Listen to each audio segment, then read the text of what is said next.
Welcome to another episode of The Practical Patriot. I'm Marissa, The Practical Patriot, and we are making our way through the Federalist Papers. This time we are going to read Federalist number 17. Here we go. The title is The Subject Continued and Illustrated by Examples to Show the Tendency of Federal Governments Rather to Anarchy Among Members Than to Tyranny in the Head. Yes, son. What? Is it your turn?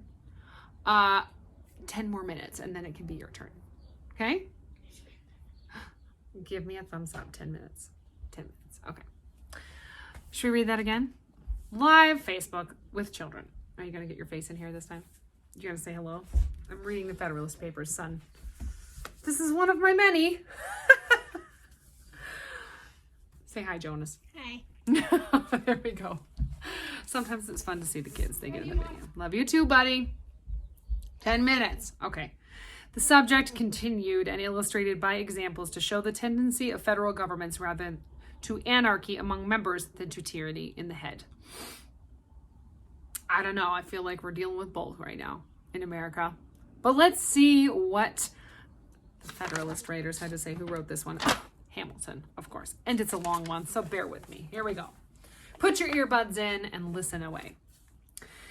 An objection of a nature different from that which has been stated and answered in my last address may perhaps be urged against the principle of legislation for the individual citizens of America. It may be said that it would tend to render the government of the Union too powerful and to enable it to absorb those residuary authorities which it might be judged proper to leave with the states for local purposes. Allowing the utmost latitude to the love of power which any reasonable man can require, I confess I am at a loss to discover what temptation the persons entrusted with the administration of the general government could ever feel to divest the states of authorities of that description. The regulation of the mere domestic police of a state appears to me to hold out slender allurements to ambition. Commerce, finance, negotiation, and war seem to comprehend all the objects which have charms for minds governed by that passion, and all the powers necessary to those objects ought, in the first instance, to be lodged in the national depository. The administration of private justice between the citizens of the same state, the supervision of agriculture, and of other concerns of a similar nature, all those things, in short, which are proper to be provided for by a local legislation. What did he just say should be locally legislated? All those things of private justice between citizens of the same state and the supervision of agriculture by the state. Local legislation can never be desirable cares of a general jurisdiction. They can never be cares of a general jurisdiction. Local matters, local agriculture, local issues need to be handled locally, just like education, just like agriculture, just like infrastructure. It is therefore improbable that there should exist a disposition in the federal councils to usurp the powers with which they are connected, because the attempt to exercise them would be as troublesome as it would be nugatory, and the possession of them, for that reason, would contribute nothing to the dignity, to the importance, or to the splendor of the national government. Don't you love how they use fun words like nugatory? That's weird. It's an awesome word. You gotta love it. But let it be admitted, for argument's sake, that mere wantonness and lust of domination would be sufficient to beget that disposition. Still, it may be safely affirmed that the sense of the constituent body of the national representatives, or, in other words, the people of the several states, would control the indulgence of so extravagant an appetite. It will always be far more easy for the state governments to encroach upon the national authorities than for the national government to encroach upon the state authorities. The proof of that proposition turns upon the greater degree of influence which the state governments, if they administer their affairs with uprightness and prudence, will generally possess over the people. Thank you. Yeah. It is dry here in Wyoming. The proof of this proposition turns upon the greater degree of influence which the state governments, if they administer their affairs with uprightness and prudence, will generally possess over the people, a circumstance which at the same time teaches us that there is an inherent and intrinsic weakness in all federal constitutions, and that too much pains cannot be taken in their organization to give them all the force which is compatible with the principles of liberty.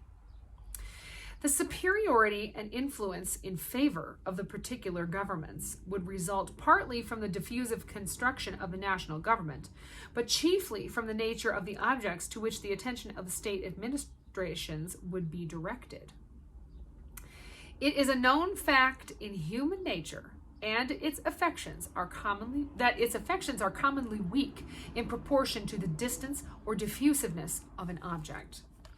Upon the same principle that a man is more attached to his family than to his neighborhood more than to the community at large, and the people of each state would be apt to feel a stronger bias toward their local governments than towards the government of the Union, unless the force of that principle should be destroyed by a much better administration of the latter. This strong propensity of the human heart would find powerful auxiliaries in the objects of state regulation. The variety of more minute interests which will necessarily fall under the superintendence of local administrations, which will form so many rivulets of influence running through every part of the society, cannot be particularized without involving a detail too tedious and uninteresting to compensate for the instruction it might afford. There is one transcendent advantage belonging to the province of state governments, which alone suffices to place the matter in a clear and satisfactory light. I mean the ordinary administration of criminal and civil justice. This, of all others, is the most powerful, most universal, and most attractive source of popular obedience and attachment.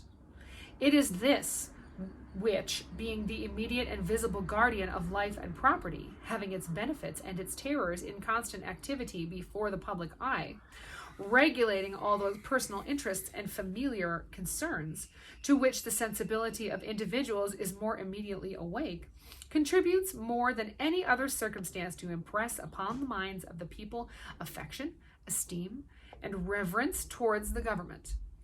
This great cement of society, which will diffuse itself almost wholly through the channels of particular governments, independent of all other causes of influence, would ensure them so decided an empire over their respective citizens as to render them at all times a complete counterpoise, and not unfrequent dangerous rivals to the power of the Union.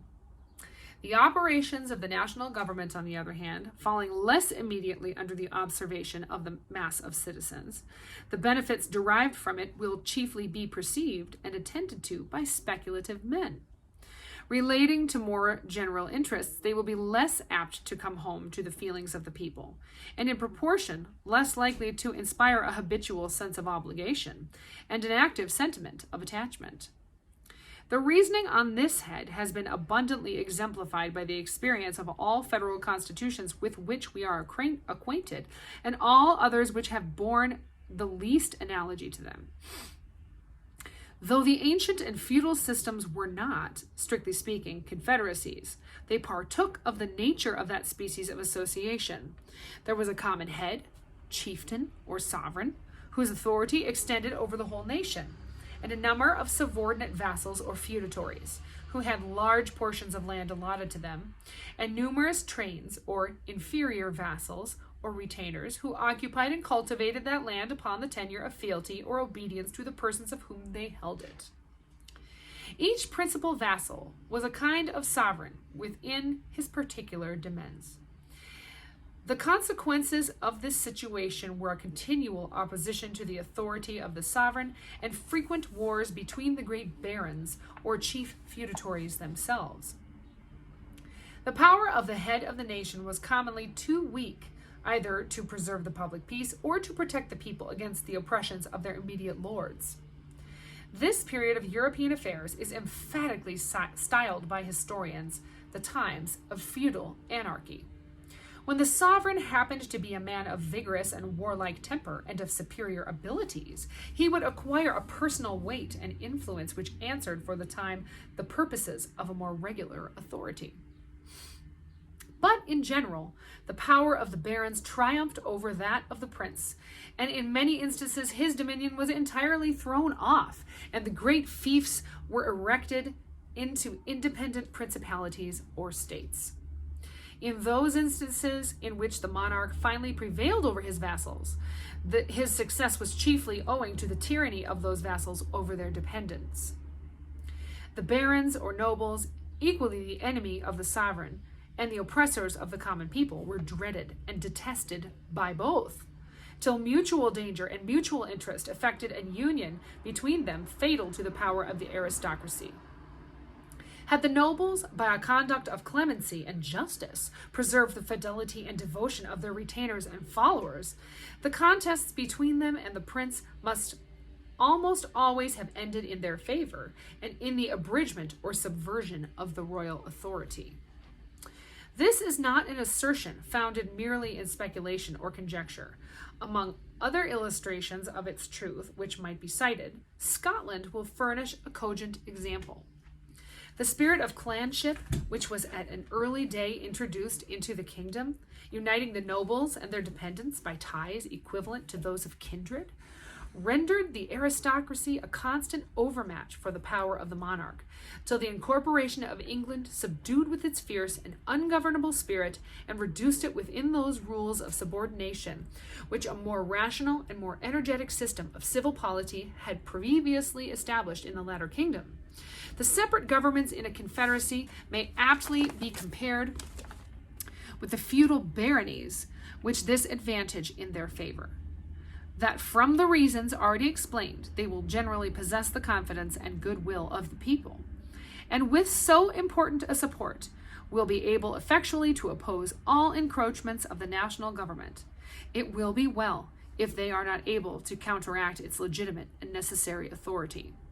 The points of similitude consist in the rivalship of power, applicable to both, and in the concentration of large portions of the strength of the community into particular depositories. In one case, at the disposal of individuals, in the other case, at the disposal of political bodies. A concise review of the events have attended Confederate governments will further illustrate this important doctrine, and inattention to which has been the great source of our political mistakes, and has given our jealousy a direction to the wrong side.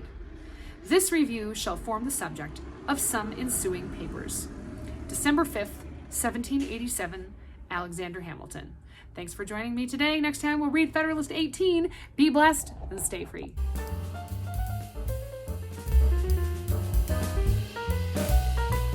Thanks for watching The Practical Patriot. Like and subscribe below. That's right.